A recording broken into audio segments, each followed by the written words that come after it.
اور اللہ کے لیے ہے لوگوں کے ذمے حج بیت اللہ کا، جو بھی اس راستے کی استطاعت رکھتا ہو، اور جو کفر کرے تو یقیناً اللہ بے نیاز ہے تمام جہان والوں سے۔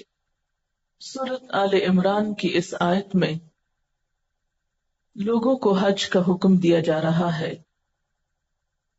حج کا لفظی معنی ہے قصد کرنا، زیارت کرنا، ارادہ کرنا، اور اسلامی محاورے میں یا اسلامی اصطلاح میں اللہ تعالی کی مخصوص عبادت اور اس کے گھر کی مخصوص طریقے سے زیارت کو حج کہتے ہیں۔ حج اسلام کے 5 ارکان میں سے ایک اہم رکن ہے جو ہر صاحب استطاعت پر فرض ہے۔ رسول اللہ صلی اللہ علیہ وسلم نے فرمایا، ان اللہ فرض علیکم الحج فحجوا، یقیناً اللہ نے تم پر حج فرض قرار دیا ہے لہذا تم حج کرو۔ ایک اور حدیث میں آتا ہے، رسول اللہ صلی اللہ علیہ وسلم نے فرمایا، اسلام کی بنیاد 5 چیزوں پر ہے۔ نمبر 1، اللہ تعالی کے ایک ہونے اور محمد صلی اللہ علیہ وسلم کے رسول ہونے اور اس کے بندہ ہونے کی شہادت دینا۔ نمبر 2، نماز پڑھنا۔ نمبر 3، بیت اللہ کا حج کرنا۔ نمبر 4، رمضان کے روزے رکھنا، اور نمبر 5، زکوٰۃ ادا کرنا۔ حج کن لوگوں کے اوپر فرض ہے؟ نمبر 1، جن کے پاس مال ہو۔ نمبر 2، آزاد غلام پر فرض نہیں۔ نمبر 3، عاقل یعنی ناسمجھ پر یا مجنون پر فرض نہیں۔ نمبر 4، بالغ یعنی بچے پہ فرض نہیں۔ نمبر 5، مسلمان، نان مسلمز پہ فرض نہیں۔ نمبر 6، صحت مند، تندرست، کیونکہ اگر کوئی شخص بیمار ہے اور وہ دوسروں پر ایک بوجھ ہے تو ایسا شخص معذور ہے۔ نمبر 7، پرامن راستہ، اگر جان کو خطرہ ہو راستے میں تو ایسی صورت میں من استطاع الیہ سبیلا میں پھر یہ چیز نہیں آتی، کیونکہ اس راستے کی استطاعت ہونا ضروری ہے، یعنی راستے کا پرامن ہونا بھی۔ نمبر 8، حکومت کی طرف سے کوئی رکاوٹ نہ ہو۔ مثلا آج بھی دنیا میں کئی ممالک ایسے ہیں کہ جہاں ہر شخص حج کے لیے نہیں جا سکتا، ایک مخصوص کوٹا ہوتا ہے، چند افراد جا سکتے ہیں۔ تو ایک شخص نے اگر ارادہ کیا، نیت کی، اپلائی بھی کر لیا، لیکن موقع نہیں ملا، حکومت کی طرف سے اجازت نہیں ملی، تو بلا وجہ غلط طریقے اختیار کر کے، جھوٹ بول کر یا چوری چھپے ایسا کام کرنا پھر درست نہیں۔ پھر اسی طرح عورت کے لیے یہ ہے کہ وہ حالت عدت میں نہ ہو، یعنی مثلاً شوہر فوت ہو گیا، اگر کسی نے حج کا ارادہ کیا لیکن اسی دوران شوہر فوت ہو گیا تو وہ اب عدت کے دوران حج نہیں کرے گی، عدت کی تکمیل کے بعد حج ہوگا۔ جہاں حج ایک فرض عبادت ہے صاحب استطاعت پر، وہاں اس کے ادا کرنے والے کے لیے بہت اجر و ثواب بھی ہے، بہت فضیلت بھی ہے۔ حج سے دنیا اور آخرت دونوں کے فوائد حاصل ہوتے ہیں، اسی لیے قرآن پاک میں اللہ تعالی جہاں حج کا حکم دیتے ہیں، حضرت ابراہیم علیہ السلام کو لوگوں کو حج کے لیے پکارنے کو کہتے ہیں، وہاں پر ساتھ ہی یہ بھی فرماتے ہیں کہ وَلْيَشْهَدُوا مَنَافِعَ لَهُمْ، چاہیے کہ لوگ آ کر ان فائدوں کو دیکھیں، ان فائدوں کا مشاہدہ کریں جو ان کے لیے رکھے گئے ہیں۔ گویا حج میں بہت سے فائدے بھی ہیں، دنیاوی اعتبار سے بھی اور آخرت کے اعتبار سے بھی۔ رسول اللہ صلی اللہ علیہ وسلم سے دریافت کیا گیا، ای العمل افضل؟ قال ایمان باللہ ورسولہ، قیل ثم ماذا؟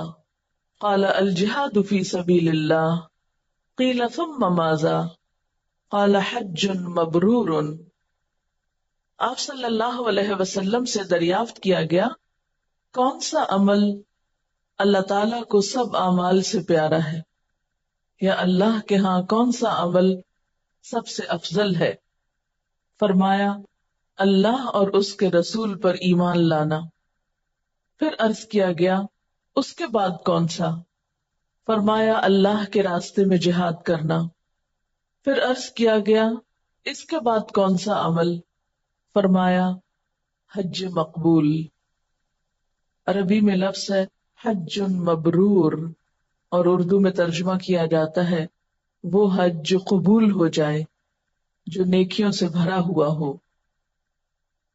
رسول اللہ صلی اللہ علیہ وسلم نے فرمایا من حج فلم يرفث ولم يفسق رجع كيوم ولدته امه، جس نے اللہ کی خوشنودی کے لیے حج کیا اور اس میں نہ کوئی بے حیائی کا کام کیا نہ گناہ کا کام کیا، تو وہ شخص واپس اس طرح لوٹے گا جیسے اس دن گناہوں سے پاک تھا جب اس کی ماں نے اس کو جنم دیا تھا۔ یعنی حاجی جب حج کر کے اپنے گھر کو لوٹتا ہے اور اس کا حج گناہوں سے اور برے کاموں سے پاک ہوتا ہے اور اس نے حج کے تقاضے پورے کیے ہوتے ہیں، تو وہ گناہوں سے اس طرح پاک صاف ہو جاتا ہے جیسے ایک معصوم بچہ ہو۔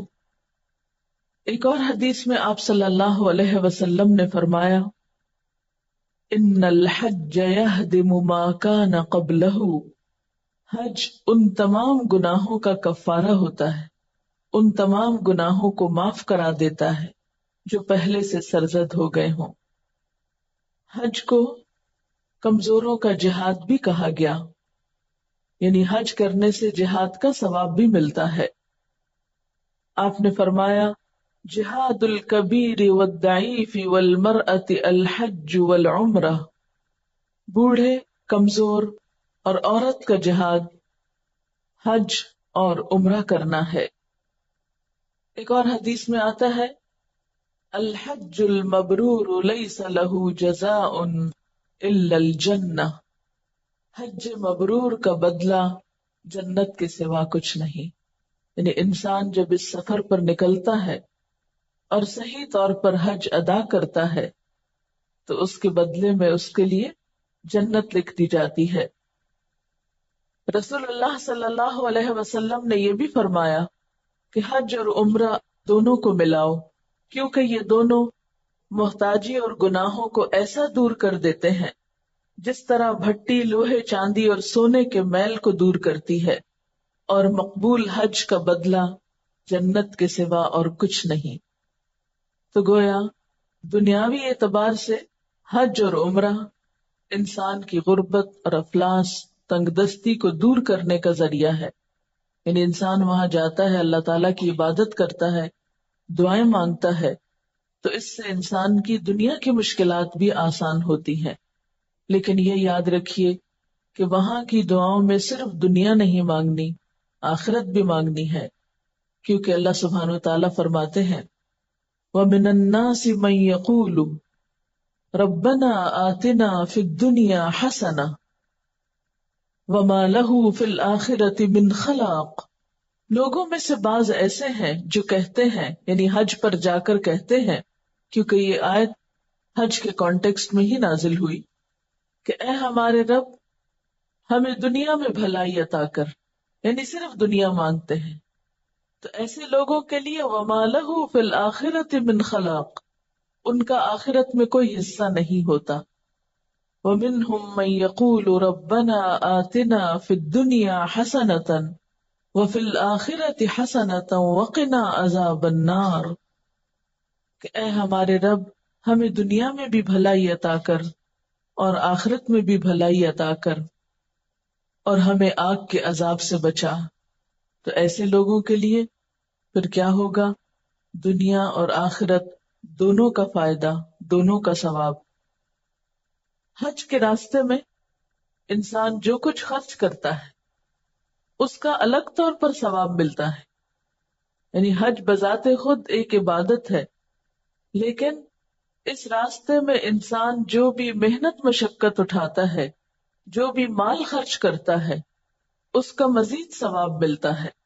اس لیے اس راستے میں جو پیسہ آپ کو لگانا پڑے، جو وقت آپ کو لگانا ہو، جو بھی قربانی آپ کو کرنا ہو، اس کو خوشی سے کیجیے، کیونکہ ہر ایک چیز کا الگ الگ اجر و ثواب لکھا جاتا ہے. رسول اللہ صلی اللہ علیہ وسلم نے فرمایا، النفقۃ فی سبیل اللہ الدرہم ب700. اللہ کے راستے میں خرچ کرنا ایسا ہے جیسے ایک درہم 700 کے برابر ہو. یعنی انسان اپنا مال جب خرچ کرتا ہے، مثلا کسی غریب کو دیتا ہے، کسی فقیر مسکین کو دیتا ہے، اس کا بھی اجر و ثواب ہوتا ہے. لیکن جب انسان اللہ کے راستے میں مال خرچ کرتا ہے تو اس کا اجر و ثواب کئی گنا بڑھ جاتا ہے. یعنی انسان اپنی روزمرہ زندگی میں جو بھی خرچ کرتا ہے اس کا اجر و ثواب اس کو ملتا ہے. حتیٰ کہ وہ مال جو انسان اپنی ذات پہ خرچ کرتا ہے، اپنی ضروریات کو اور جائز ضروریات کو پورا کرتا ہے، اس پر بھی اس کو اجر و ثواب ملتا ہے. کسی غریب اور فقیر کو دیتا ہے، اس پر بھی ثواب ملتا ہے. لیکن وہ مال جو انسان اللہ کے راستے میں خرچ کرتا ہے، اس میں ایک ایک روپیہ کا ثواب اور اجر 700 گنا کے برابر ہوتا ہے. جیسا کہ قرآن پاک میں بھی آتا ہے، مثل الذین ينفقون اموالهم فی سبیل اللہ کمثل حبۃ انبتت 7 سنابل فی کل سنبلۃ 100 حبۃ واللہ یضاعف لمن یشاء. کہ ان لوگوں کی مثال جو اللہ کے راستے میں اپنا مال خرچ کرتے ہیں. اللہ کے راستے سے مراد نیکی کا راستہ ہے، دین کا راستہ ہے، خواہ عبادت کے لیے ہو یا پھر دین کی تعلیم اور تبلیغ کے لیے ہو. تو اس کا اجر و ثواب، اس کی مثال ایسے ہے جیسے ایک دانہ کہ اسے اگر اگایا جائے تو اس سے 7 بالیاں نکلے، ہر بالی میں پھر 100 دانے ہوں، اور اس طرح اللہ تعالیٰ جس کے لیے چاہتا ہے کئی گنا بڑھا دیتا ہے. تو گویا آپ زاد راہ کے طور پر جو کچھ بھی مال خرچ کریں گے، خواہ اس سے ٹکٹ خریدیں یا اس سے وہاں کی رہائش کا کرایہ دیں یا پھر کھانے پینے میں خرچ کریں، کوئی پیسہ بھی جو اس راستے میں خرچ ہوگا اس میں سے ایک ایک روپیہ، ایک ایک ریال 700 کے برابر اجر و ثواب پائے گا.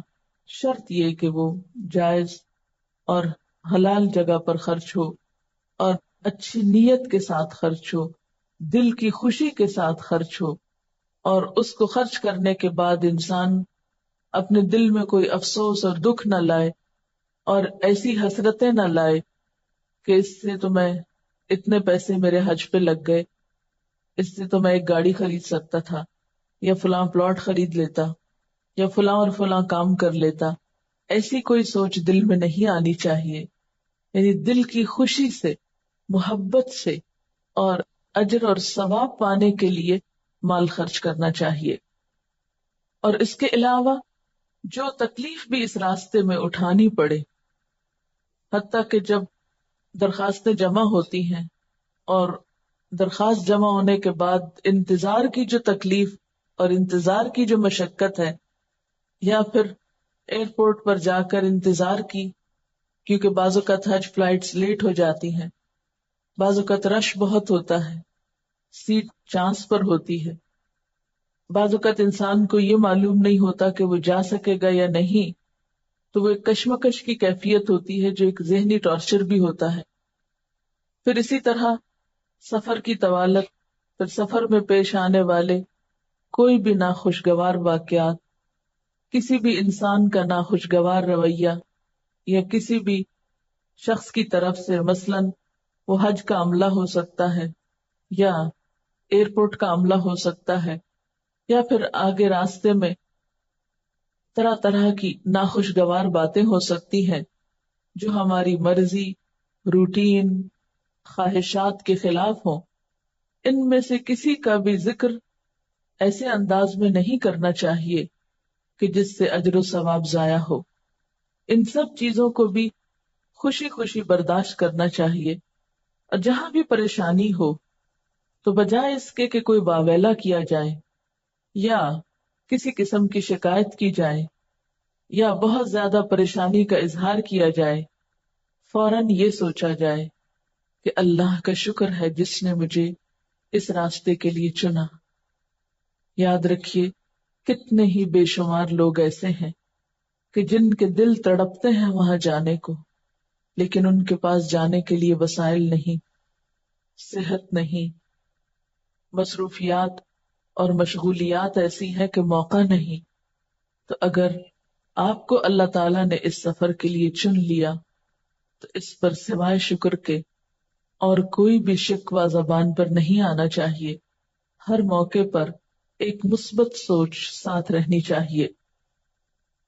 آپ صلی اللہ علیہ وسلم نے حضرت عائشہ سے فرمایا تھا، ان لکی من الاجر علی قدر نصبکی و نفقتکی، یعنی اس راستے میں جتنی تم کو تکلیف ہوگی اور جتنا تم خرچ کرو گی اتنا ہی ثواب تم کو ملے گا. تو گویا ان تکلیفوں پر بے چین نہیں ہونا، یعنی جان بوجھ کے تو خود کو مشقت میں نہیں ڈالنا چاہیے کہ عبادت ہی نہ کر سکے انسان، لیکن عبادت کے اس سفر میں جو بھی کوئی مشقت ہو، تکلیف ہو، اس پر اجر ہی اجر ہے. پھر اسی طرح حج کے لیے ارادہ کرتے ہوئے انسان کو اپنا حلال اور پاک اور صاف مال لے کر نکلنا چاہیے. رسول اللہ صلی اللہ علیہ وسلم نے فرمایا، جب حاجی پاک اور صاف مال کو لے کر نکلتا ہے، رکاب میں پاؤں رکھتا ہے اور لبیک پکارتا ہے تو آسمان سے آواز آتی ہے، لبیک و سعدیک، تیرا توشہ حلال، تیرا خرچ حلال، تیرا حج مقبول ہے اور گناہوں سے پاک ہو گیا، کچھ گناہ نہیں.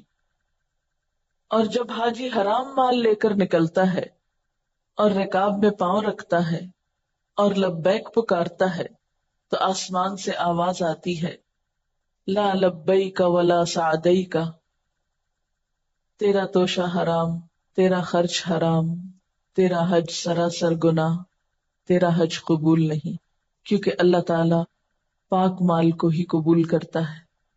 اس لیے کسی کا حق مار کے حج کے لیے نکلنا، کسی کے ساتھ زیادتی کر کے یا حرام کمائی کے ذریعے اور دوسروں کا حق نہ دے کر نکلنا یا دوسروں کو ناراض کر کے نکلنا، یہ ان اعمال میں سے ہے کہ جس سے حج کو نقصان پہنچتا ہے. جہاں حج کرنا اجر و ثواب کا باعث ہے، حج کے فرض ہونے کے باوجود حج نہ کرنا، اس کی طرف توجہ نہ کرنا، چھوٹی چھوٹی مصروفیات کو بہانہ بنا کر حج کو ٹالتے چلے جانا، یا حج کے راستے میں پیش آنے والی مشقتوں سے گھبرا کر یا اس راستے میں پیسے کے خرچ ہونے کے ڈر سے اس راستے کی طرف نہ نکلنا، اس پر اللہ سبحانہ وتعالی کی طرف سے بہت وعید بھی ہے. نبی صلی اللہ علیہ وسلم نے فرمایا، من لم تحبسه حاجة ظاهرة او مرض حابس او منع من سلطان جائر ولم يحج فليمت ان شاء يهوديا او نصرانيا. جو شخص حج نہیں کرتا اور اسے ضروری کام، بیماری یا ظالم حکومت کی رکاوٹ بھی نہیں، تو وہ چاہے تو یہودی ہو کر مرے یا عیسائی ہو کر مرے. کیونکہ قرآن پاک میں بھی آتا ہے، وَمَن كَفَرَ فَإِنَّ اللَّهَ غَنِيٌّ عَنِ الْعَالَمِينَ. جس نے کفر کیا، انکار کیا، یعنی حج فرض ہے، موقع ہے، مال ہے، لیکن صرف سستی ہے، تو پھر یہ دراصل اللہ کے حکم کا انکار ہے. ایسے لوگوں سے اللہ بیزار ہے، اللہ کو ایسے لوگوں کی ضرورت نہیں. حضرت علی رضی اللہ تعالی عنہ فرماتے ہیں، جس شخص کے پاس حج بیت اللہ تک جانے کا زاد راہ اور سواری ہے یعنی ٹکٹ کے پیسے ہیں اور وہاں کھانے پینے کا بھی کام چل سکتا ہے، اور وہ حج نہ کرے تو چاہے وہ یہودی ہو کر مرے یا نصرانی ہو کر مرے، یعنی اللہ کو ایسے شخص کی پھر کوئی پرواہ نہیں۔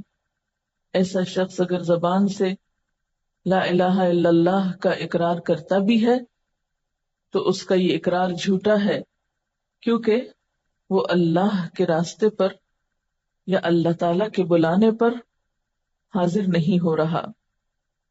حضرت عبداللہ بن عباس رضی اللہ تعالی عنہ سے روایت ہے کہ نبی صلی اللہ علیہ وسلم نے فرمایا، جو شخص حج کا ارادہ کرے اسے جلدی کرنا چاہیے، کیونکہ کبھی آدمی بیمار ہو جاتا ہے، کبھی سواری کا بندوبست نہیں ہو سکتا، یا کوئی رکاوٹ پیش آ جاتی ہے۔ یعنی بعض اوقات ایسا تو نہیں ہوتا کہ ارادہ نہ ہو، ارادہ ہوتا ہے، لیکن انسان سوچتا اچھا پھر اگلے سال سے، پھر کبھی سے نہیں۔ جب ارادہ ہو، موقع میسر ہو تو پھر دیر نہ کی جائے۔ تعمیر کرتے ہوئے حضرت ابراہیم علیہ السلام نے اللہ تعالی سے دعائیں مانگی، اور وہ دعائیں کیا تھیں؟ وَإِذْ يَرْفَعُ إِبْرَاهِيمُ الْقَوَاعِدَ مِنَ الْبَيْتِ وَإِسْمَاعِيلُ رَبَّنَا تَقَبَّلْ مِنَّا إِنَّكَ أَنْتَ السَّمِيعُ الْعَلِيمُ۔ اور جب ابراہیم اور اسماعیل علیہ السلام اس گھر کی بنیادیں اٹھا رہے تھے تو دعا کر رہے تھے، اے ہمارے رب تو ہم سے قبول کر لے، یعنی ہماری اس کوشش کو قبول فرما۔ انک انت السمیع العلیم، بے شک تو سننے والا جاننے والا ہے۔ ربنا وجعلنا مسلمین لک، اے ہمارے رب ہمیں اپنا فرما بردار بنا۔ گویا وہ گھر فرما برداری اور اطاعت کا سمبل ہے۔ ومن ذریتنا امۃ مسلمۃ لک، اور ہماری اولاد میں سے بھی یا ہماری نسل میں سے ایک مسلمان امت اٹھا، یعنی ہم بھی تیرے فرما بردار ہیں، اور یہاں ایک ایسی امت پیدا کر کہ جو تیری ہی فرما بردار ہو۔ وَأَرِنَا مَنَاسِكَنَا، اور ہمیں ہمارے حج کے طریقے سکھا یا عبادت کے طریقے سکھا۔ وَتُبْ عَلَيْنَا، اور ہم پر مہربان ہو جا۔ تو گویا یہ حضرت ابراہیم اور اسماعیل علیہ السلام کی دعائیں تھیں، اس گھر کو تعمیر کرتے ہوئے قبولیت کی دعا، اطاعت اور فرما برداری کی دعا کہ اس کی اللہ توفیق دے، پھر آئندہ ایک مسلمان امت پیدا ہونے کی دعا، اور حج کے طور طریقے سکھائے جانے کی دعا۔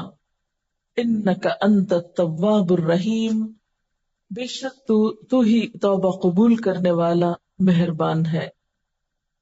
ربنا وابعث فیہم رسولا منہم، اے ہمارے رب ان میں ایک رسول کو بھیج، ایک رسول اٹھا، منہم انہی میں سے، یعنی اس علاقے میں ایک رسول پیدا کر، یتلو علیہم آیاتک، جو ان لوگوں کو یعنی اس امت مسلمہ کو تیری آیات پڑھ کر سنائے، وَيُعَلِّمُهُمُ الْكِتَابَ وَالْحِکْمَةَ، انہیں کتاب و حکمت کی تعلیم دے، وَيُزَكِّيهِمْ، اور ان کا تزکیہ کرے، اِنَّكَ أَنْتَ الْعَزِيزُ الْحَكِيمُ، بے شک تو زبردست ہے، حکمت والا ہے۔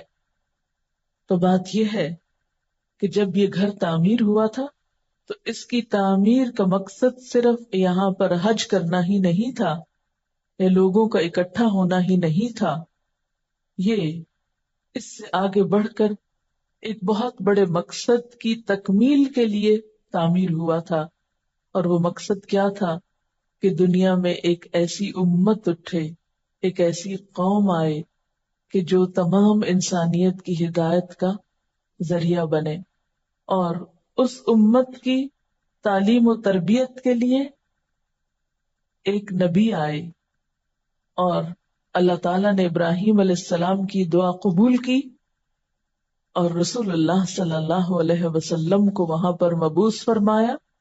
آپ نے آ کر اپنی قوم کو قرآن کی تعلیم دی، کتاب کی آیات پڑھ کر سنائی، کتاب اور حکمت کی تعلیم دی، اور ان کا تزکیہ کیا۔ تو وہ گھر ہمیں ان سارے مقاصد کی تجدید کا سبق بھی دیتا ہے. وہاں جا کر صرف طواف، نماز اور ذکر اذکار ہی نہیں کرنا، ان مقاصد کی طرف بھی توجہ کرنی ہے کہ وہ امت مسلمہ جو وہاں پر اکٹھی ہے، کیا ان کے اندر یہ تمام صفات پائی جاتی ہیں جن کے لیے ابراہیم علیہ السلام نے دعا کی تھی. کیا آج ہم کتاب و حکمت کی تعلیم اور تزکیہ اور تلاوت کی صفات سے آراستہ ہیں جو ورثہ ہمارے لیے رسول اللہ صلی اللہ علیہ وسلم چھوڑ کر گئے؟ ابراہیم علیہ السلام نے یہ بھی کہا تھا، ربنا انی اسکنت من ذریتی بواد غیر ذی زرع عند بیتک المحرم ربنا لیقیموا الصلاة فاجعل أفئدة من الناس تهوی الیہم وارزقهم من الثمرات لعلهم یشکرون. پروردگار، میں نے ایک بے آب و گیاہ وادی میں اپنی اولاد کے ایک حصے کو تیرے محترم گھر کے پاس لا بسایا، یعنی تیری خاطر ہجرت کی. اس ویران جگہ پر میں نے اپنے بیوی بچے کو چھوڑا ایک مقصد کے لیے. یہ میں نے اس لیے کیا کہ یہ لوگ یہاں نماز قائم کریں، لہذا تو لوگوں کے دلوں کو ان کا مشتاق بنا اور انہیں کھانے کو پھل دے، شاید کہ یہ شکر گزار بنے. تو ابراہیم علیہ السلام نے مزید مقاصد واضح کیے کہ یا اللہ یہاں تیری ہی عبادت ہو، میری یہ نسل نماز پڑھنے والی ہو، اور پھر چونکہ یہ ایک ویرانہ ہے، ایسا نہ ہو یہ دنیا سے کٹ جائے. یا اللہ لوگوں کے دل ان کی طرف مائل کر دینا، اور اگرچہ یہ جگہ کچھ نہیں اگاتی لیکن یہاں تو ہر طرح کے پھلوں کا رزق ان کو مہیا کرنا، کیونکہ کھانے پینے کی جتنی بھی چیزیں ہیں ان میں سب سے زیادہ بہترین رزق جو ہے، ان میں بہترین رزق جو ہے وہ پھل ہوتے ہیں. تو اس بہترین رزق کی دعا بھی مانگی. تو گویا دین کے ساتھ دنیا کی نعمتیں بھی اپنی اولاد کے لیے طلب کی. بہرحال اللہ تعالیٰ نے ابراہیم علیہ السلام کو حکم دیا کہ لوگوں کو حج کے لیے پکارا جائے. آپ نے جب وہ گھر تعمیر کر لیا تو اللہ تعالیٰ نے فرمایا وَأَذِّن فِي النَّاسِ بِالْحَجِّ، لوگوں میں حج کا اعلان کر دو، لوگوں کو حج کے لیے بلاؤ. ابراہیم علیہ السلام نے عرض کیا کہ اس بے آباد ویرانے سے باہر آبادیوں تک میری آواز کیسے پہنچے گی؟ تو اللہ تعالیٰ نے فرمایا اعلان کرنا تمہارا کام ہے اور اسے لوگوں تک پہنچانا میرا کام ہے. چنانچہ اللہ تعالیٰ نے حضرت ابراہیم علیہ السلام کا یہ اعلان نہ صرف اس وقت کے زندہ انسانوں تک پہنچا دیا بلکہ عالم ارواح میں تمام روحوں تک بھی یہ آواز پہنچائی گئی. آپ سب جانتے ہیں نا کہ تمام روحیں ایک ہی وقت میں پیدا ہوئی تھی، جیسا کہ سورۃ الاعراف میں آتا ہے. تو جس شخص کی قسمت میں بیت اللہ کی زیارت لکھی تھی اس نے حضرت ابراہیم علیہ السلام کے اعلان کے جواب میں لبیک کہی. حج کے تلبیہ کی اصل بنیاد حضرت ابراہیم علیہ السلام کے اسی اعلان کا جواب ہے. یعنی اس وقت جن لوگوں نے جواب میں کہا تھا لبیک اے اللہ ہم حاضر ہیں، لبیک اللہم لبیک، تو ان لوگوں کو حج کی سعادت نصیب ہوتی ہے. اس لیے حج کا سفر خاص طور پر اللہ تعالی کی ایک بہترین رحمت اور عنایت اور نوازش ہے کہ اس نے یہ توفیق بخشی. اس لیے حج کا سفر شروع ہونے سے لے کر ختم ہونے تک کسی بھی موقع پر دل میں کوئی تکبر، نفس کی پاکیزگی اور پارٹی کا خیال نہ آئے کہ ہم دوسروں کے مقابلے میں زیادہ نیک ہیں. نہیں، اصل عزت تو اس کی ہے کہ جو اللہ کے ہاں قبول کر لیا جائے اور جس کے اندر تقوی پیدا ہو جائے. حج کی 3 قسمیں ہوتی ہیں. نمبر 1 حج افراد، نمبر 2 حج قران اور نمبر 3 حج تمتع. حج افراد میں صرف حج کی نیت سے احرام باندھا جاتا ہے. افراد کا لفظ فرد سے ہے، یعنی صرف حج. عام طور پر سعودی عرب میں رہنے والے بہت سے لوگ ڈائریکٹ آ کر حج کر کے چلے جاتے ہیں، کیونکہ انہیں سال میں کئی دفعہ الگ سے عمرہ کرنے کا موقع ملتا رہتا ہے۔ حج قران، اس میں عمرہ اور حج دونوں کی نیت سے اکٹھا احرام باندھا جاتا ہے اور حج مکمل ہونے کے بعد کھولا جاتا ہے۔ اور تیسرا ہے حج تمتع، اس میں پہلے عمرے کی نیت سے احرام باندھا جاتا ہے اور عمرہ مکمل ہونے کے بعد احرام کھول دیا جاتا ہے، پھر ایام حج میں اپنی رہائش سے ہی دوبارہ احرام باندھا جاتا ہے اور حج مکمل ہونے کے بعد کھولا جاتا ہے۔ عموماً یہاں سے جو لوگ جاتے ہیں وہ حج تمتع کرتے ہیں، اور اس کا طریقہ یہ ہے کہ حج کے مہینوں میں احرام باندھ کر اپنے علاقے یا ملک سے روانہ ہوا جائے، پہلے عمرہ کیا جائے اور 8 ذو الحج سے پھر دوبارہ احرام پہنا جائے اور حج کے مناسک ادا کیے جائیں۔ حج تمتع کا احرام باندھنا افضل ہے۔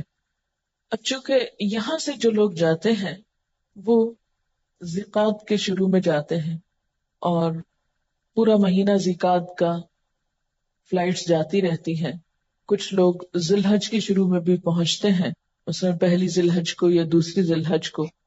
ایسے لوگ عموماً حج تمتع کی نیت کرتے ہیں، یعنی آپ جب گھر سے نکلیں گے تو حج کی نیت کریں گے، لیکن کون سے حج کی؟ حج تمتع کی، اور اس میں پہلے آپ عمرہ کریں گے اور عمرے کی نیت سے احرام باندھیں گے۔ اب پہلے میں عمرے کی کچھ باتیں کروں گی، پھر اس کے بعد حج کے مناسک پر آؤں گی۔ یاد رکھیے کہ عمرہ ہو یا حج، یہ سفر دنیا کے تمام سفروں سے مختلف ہے۔ باقی سفر ہم بعض اوقات تجارت کی نیت سے کرتے ہیں، یا کسی کی ملاقات کی نیت سے، یا کسی شادی بیاہ میں شرکت کے لیے، تو عموماً دنیاوی مقاصد ہوتے ہیں۔ لیکن حج کا سفر سراسر عبادت کا سفر ہے اور دنیا کے ہر سفر سے مختلف سفر ہے۔ اس لیے اس سفر پر جانے سے پہلے صرف جذبہ اور شوق ہی کافی نہیں، بلکہ جس کام کے لیے یہ سفر ہو رہا ہے اس کے بارے میں صحیح طور پر علم ہونا بہت ضروری ہے، کیونکہ اگر صحیح علم نہیں عمرہ کرنے کے بارے میں یا حج کرنے کے بارے میں، تو ہو سکتا ہے کہ ہم ساری مشقتیں اٹھا کر بھی مطلوبہ ثواب اور فائدہ حاصل نہ کر سکیں، جو کہ حج کا ثواب اللہ تعالیٰ نے حج کرنے والوں کے لیے رکھا ہے۔ تو سب سے پہلی چیز آتی ہے اس کی تیاری، یعنی سفر شروع ہونے سے پہلے اس کی تیاری، اور یہ تیاری ذہنی طور پر بھی ہوگی، روحانی اور جذباتی طور پر بھی ہوگی، اور عملی طور پر بھی ہوگی۔ کچھ چیزیں صرف آپ کی سوچ سے تعلق رکھتی ہیں، کچھ چیزیں آپ کے عمل سے تعلق رکھتی ہیں۔ جہاں تک سوچ کا تعلق ہے تو جو ہی ارادہ بنے، ذہن میں بار بار یہ بات دہرائیں کہ میرا یہ سفر اللہ کے لیے ہے، میں اس کی جزا اللہ سے چاہتی ہوں، میں صرف اللہ کو خوش کرنے کے لیے جا رہی ہوں، میرا وہاں جانے کا مقصد اور کچھ نہیں، نہ کوئی تعریف چاہنا ہے، نہ ہی کسی کو خوش کرنا ہے یا امپریس کرنا ہے، نہ ہی نیک اور شریف کہلانا ہے، مجھے تو صرف اور صرف اپنے رب کو راضی کرنا ہے۔ یعنی جو ہی ارادہ ہو تو یہ ارادہ ایک اچھی سوچ میں بدل جائے، اچھی نیت میں بدل جائے، اور اچھی نیت کے لیے بار بار اپنے دل میں ایسی باتیں دہرانا اور کرنا بہت ضروری ہے، کیونکہ خود کو خود سکھانے کی بہت ضرورت رہتی ہے۔ جو ہی خیال آئے تو فوراً خیال اس میں بدل جائے بس اللہ کے لیے، اور زبان سے بھی زیر لب دہراتے رہیں صرف اللہ کے لیے۔ وَلِلَّهِ عَلَى النَّاسِ حِجُّ الْبَيْتِ، اور اللہ کے لیے لوگوں کے ذمے ہے حج بیت اللہ کا۔ عملی طور پر جو تیاری کرنا ہے اس میں یہ ہے کہ آپ اپنے تمام ضروری کاغذات، پاسپورٹ، ٹکٹ، رہائش کی کنفرمیشن، معلم کا پتہ وغیرہ، یہ تمام چیزیں ساتھ رکھ لیں۔ اس کی بہت سی معلومات عموماً حاجی کیمپس میں یا ان کاغذات میں آپ کو ملتی ہیں جو حج کے موقع پر آپ بھر کے دیتے ہیں، یا حج کی درخواست دیتے وقت، یا گورنمنٹ کی طرف سے بھی ایسی بہت سی تفصیلات آپ کو مل جاتی ہیں۔ لیکن عموماً چند چیزیں یاد دہانی کے لیے بہت فائدہ مند رہتی ہیں۔ قرآن پاک میں اللہ سبحانہ وتعالیٰ فرماتے ہیں وَتَزَوَّدُوا فَإِنَّ خَيْرَ الزَّادِ التَّقْوَىٰ، سفر کے لیے زاد راہ لے لو اور سب سے بہترین زاد راہ تقویٰ ہے۔ گویا جب جانے لگو تو ضرورت کی اشیاء ساتھ لو، مثلا اپنا لباس، اپنے جوتے اور دیگر چیزیں، لیکن اس کے ساتھ ساتھ تقویٰ بھی لو۔ اور تقویٰ کیا چیز ہے؟ دل کے ایک خاص احساس کا نام ہے، دل کے جذبات کا نام ہے جو اللہ کے لیے خالص ہو، دل میں اللہ کی محبت اور بس اللہ ہی کا خوف ہو، دل شکرانے سے لبریز ہو، اور خوف کس بات کا ہو کہ کہیں مجھ سے کوئی ایسی بات، کوئی ایسی حرکت نہ ہو جائے جو اللہ تعالیٰ کو پسند نہ آئے یا اللہ تعالیٰ کی ناراضگی کا سبب بنے۔ جہاں تک مادی اشیاء کی ضرورت کا تعلق ہے تو اس میں سب سے پہلے ایک چھوٹی ڈائری اور پین اپنے ساتھ رکھیں، جس میں اپنے مشاہدات اور تجربات نوٹ کریں۔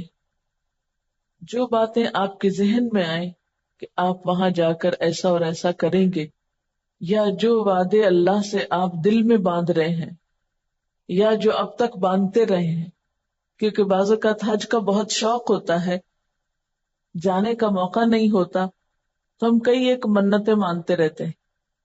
اگر اللہ مجھے حج پہ لے جائے تو میں وہاں پہنچ کر اتنے نفل پڑھوں گی، یا اتنے طواف کروں گی، یا اتنا صدقہ خیرات کروں گی، یا ایسا اور ایسا کام کروں گی۔ وہ تمام چیزیں اب آپ نوٹ کر لیجئے اس چھوٹی ڈائری میں۔ کہیں ایسا نہ ہو کہ آپ وہاں سے ہو کر واپس آ جائیں اور پھر آپ کو یاد ہے اوہ میں نے تو یہ نیت کی تھی اور یہ منت مانی تھی اور وہ تو میں بھول ہی گئی۔ ان کو اب بھولنا نہیں، لکھ لینا ہے۔ پھر اسی طرح آپ کی زندگی میں جو پریشانیاں ہیں، جو دکھ ہیں، جن خاص باتوں کے لیے آپ دعا مانگنا چاہتے ہیں، ان دعاؤں کو بھی لکھتے جائیں۔ یعنی جو ہی تیاری شروع ہو تو ایک خاص نوٹ بک اور پین ایک طرف رکھ لیں، بیگ میں رکھ لیں، کہیں گھر پہ رکھ لیں، چلتے پھرتے گھر کا کام کاج کرتے دل میں جو خیال آئے کہ یہ دعا مانگوں گی میں وہاں جا کر، ایسا ایسا کروں گی، وہ ساتھ ساتھ لکھتے جائیں۔ کیونکہ ہوتا یہ ہے کہ جب انسان وہاں پہنچتا ہے تو وہ جذبات کا ایسا عالم ہوتا ہے کہ بہت سی باتیں دماغ سے نکل جاتی ہیں، یا پھر اتنا رش ہوتا ہے کہ انسان بھول جاتا ہے، یا بعض ایسی مصروفیات وہاں پر ہو جاتی ہیں کہ انسان کو اپنی نیتیں، ارادے، شوق بھولے ہوئے ہوتے ہیں۔ تو بہتر ہے کہ جو اس وقت آپ کی جذباتی کیفیت ہے اس کو نوٹ ڈاؤن کرتے رہیں، تاکہ وہاں جب آپ کو فرصت ملے کھول کے اس کو دوہرا لیں یا پڑھ لیں تو انشاءاللہ کوئی چیز مس نہیں ہوگی۔ اسی طرح عزیز دوست رشتہ دار آپ کو کہتے رہتے ہیں میرے لیے دعا کرنا، میرے لیے فلاں چیز کی دعا کرنا، ان دعاؤں کو بھی لکھ لیں۔ کیوں؟ اس لیے کہ عموماً ہم کہہ دیتے ہیں ضرور انشاءاللہ کریں گے، اور یہ ضرور یہی چھوڑ جاتے ہیں اور وہاں جا کے بھول جاتے ہیں۔ اب آپ دیکھیں اللہ کے راستے پر نکلے ہیں، وعدہ خلافی تو نہیں جائز، وعدے پورے کرنے چاہیے۔ اس لیے جس کو بھی ہاں بولے کہ ہاں آپ کے لیے دعا کریں گے، پھر وہ کرنی ہوگی۔ ان کو بھی یا تو انہی سے لکھوا لیں کہ آپ اپنی دعا خود لکھ دیں، یا پھر اپنے ہاتھ سے خود لکھ لیں۔ لیکن یہ یاد رکھیں کہ جب آپ دوسرے کے لیے دعا کرتے ہیں تو اللہ تعالیٰ آپ کے لیے ایک فرشتہ مقرر کر دیتا ہے جو آپ کے لیے دعا کرنے لگتا ہے کہ یا اللہ اس کو بھی وہ عطا کر جو یہ دوسرے کے لیے مانگ رہا ہے، یا اس سے بہتر عطا کر۔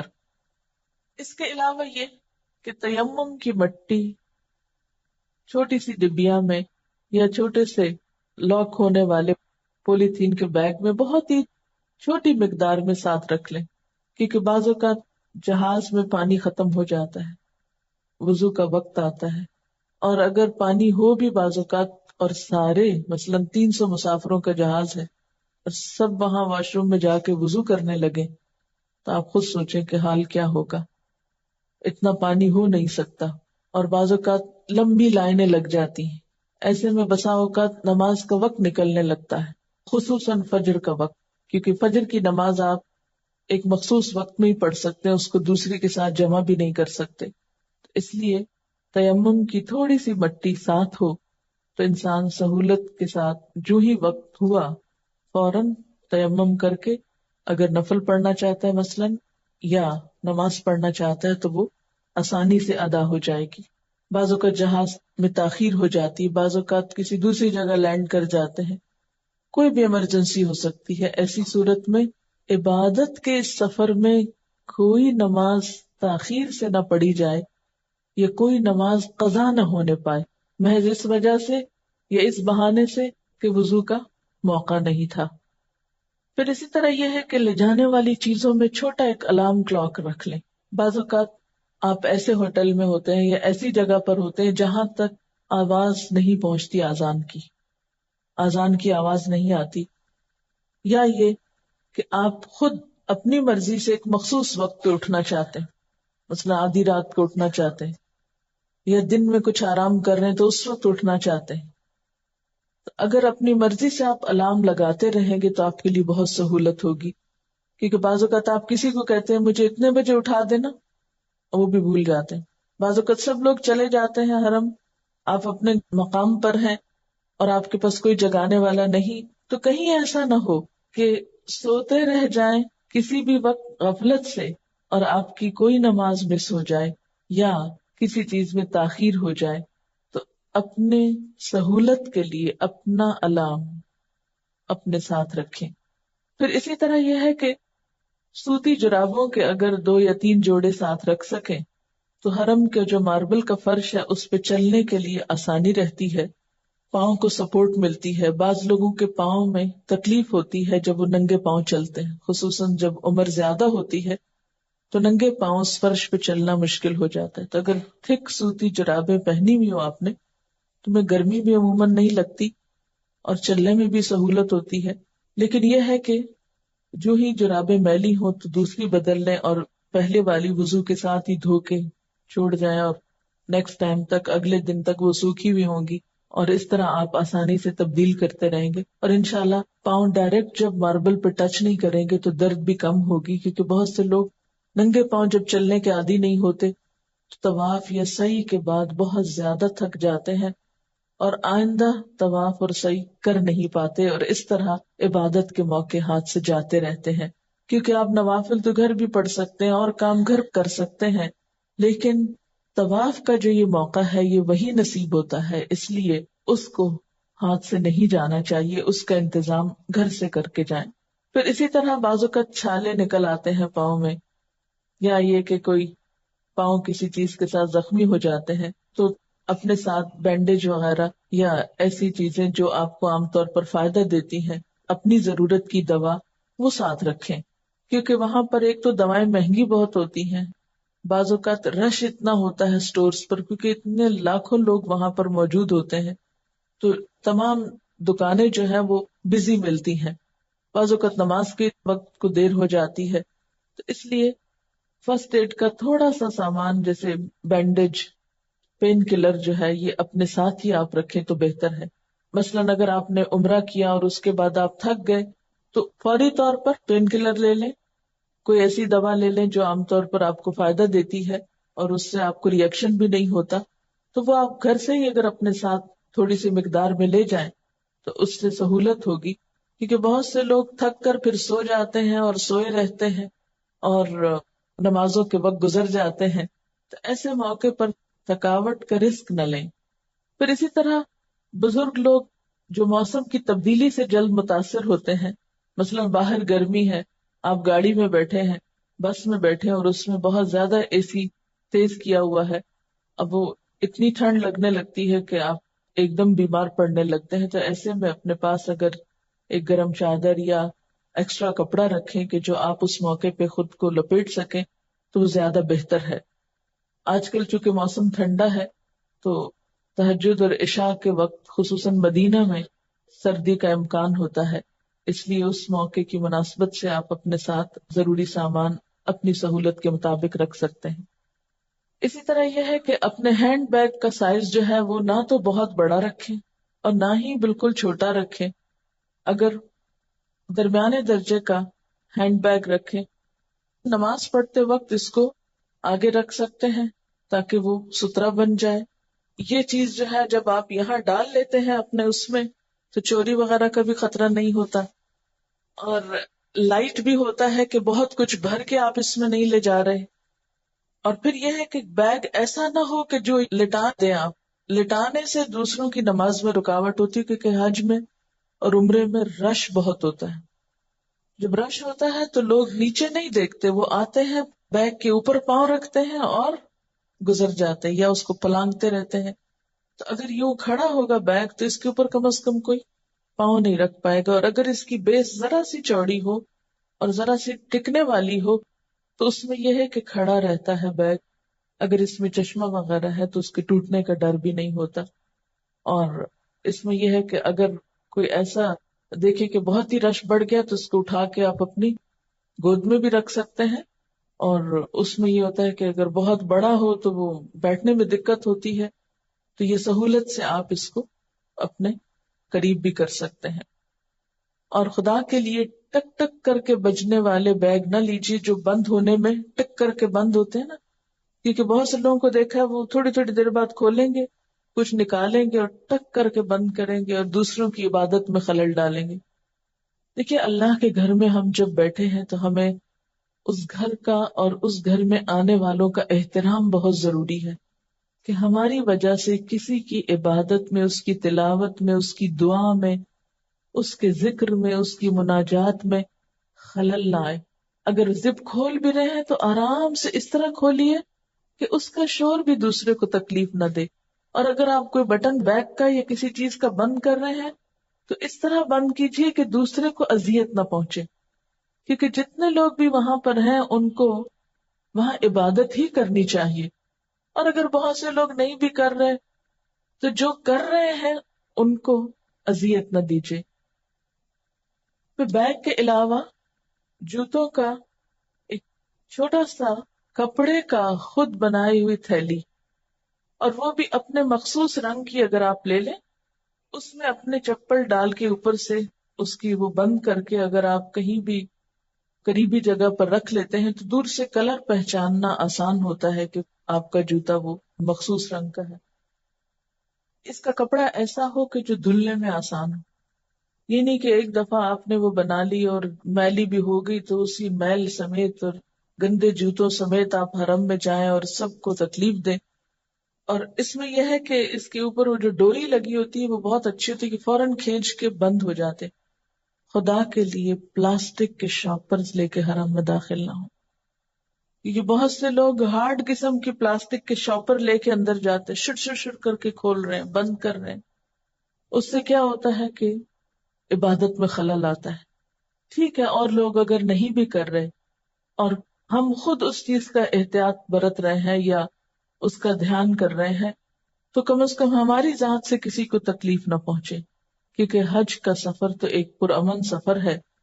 اور اس میں آپ دیکھیے کہ حرمن آمنن کا لفظ آتا ہے، امن والا حرم. جیسے کہ قرآن پاک میں اللہ تعالیٰ فرماتے ہیں ان اول بیت وضع للناس للذی ببکۃ مبارکا وہدی للعالمین، بے شک پہلا گھر جو لوگوں کے لیے بنایا گیا وہ مکہ میں ہے، مبارک ہے اور جہان والوں کی ہدایت کا ذریعہ ہے. فیہ آیات بینات، اس میں روشن نشانیاں ہیں. مقام ابراہیم، مقام ابراہیم ہے. ومن دخلہ کان آمنا، اور جو اس میں داخل ہوا وہ امن میں آ گیا. لیکن جدید دور کی ایسی چیزوں کی وجہ سے امن میں بہت خلل ہو